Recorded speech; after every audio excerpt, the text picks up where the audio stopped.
Facebook is an idealistic and optimistic company. For most of our existence, we focused on all the good that connecting people can bring. And as Facebook has grown, people everywhere have gotten a powerful new tool for staying connected to the people they care about most, for making their voices heard, and for building community and businesses.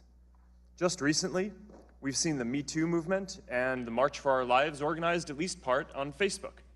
After Hurricane Harvey, people came together and raised more than $20 million for relief. And there are more than 70 million small businesses around the world that use our tools to grow and create jobs. But it's clear now that we didn't do enough to prevent these tools from being used for harm as well. And that goes for fake news, foreign interference in elections, and hate speech, as well as developers and data privacy. We didn't take a broad enough view of our responsibility, and that was a big mistake. It was my mistake, and I'm sorry. I started Facebook, I run it, and at the end of the day, I'm responsible for what happens here.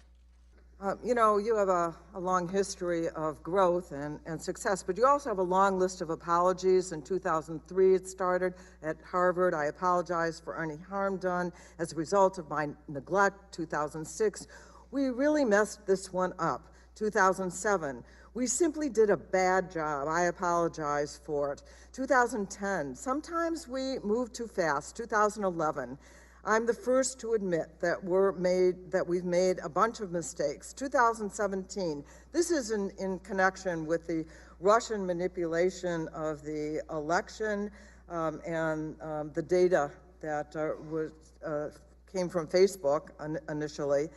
I ask for forgiveness. I will work to do better. So it seems to me from this history that self-regulation, this is proof to me that self-regulation simply does not work.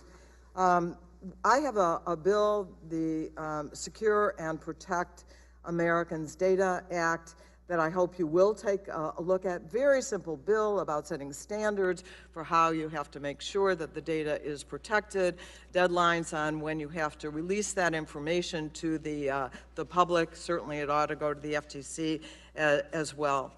You said yesterday that Kogan also sold data to other firms. You named Eunoia Technologies. How many are there total, and what are their names? Can we get that? And how many are there total?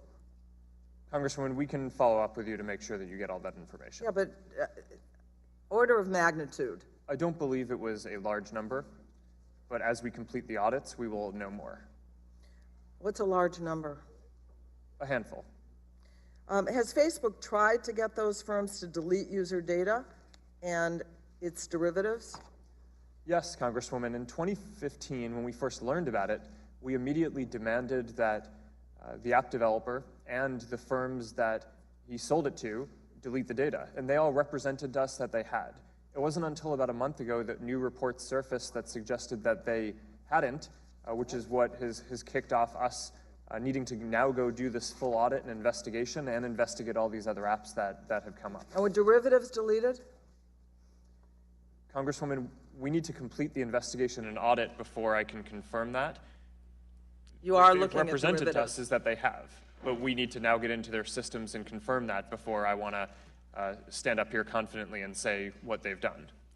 So Mr. Green asked about the General Data Protection Regulation on May 25th that's going to go into effect by the EU. And your response was, let me ask, is your response that exactly the protections that are guaranteed, not the, what did you say?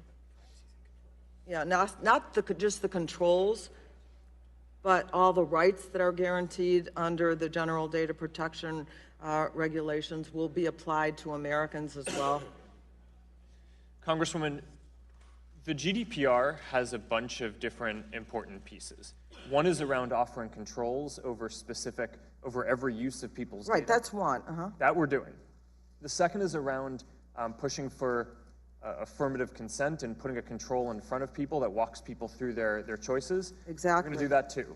The second, although that might be different depending on the laws in specific countries and different places, but we're going to put a tool at the top of everyone's app that walks them through their settings and helps them understand what is It going on. sounds like it will not be exact. And let me say, as we look at the distribution of information, that who's going to protect us from Facebook is also a question.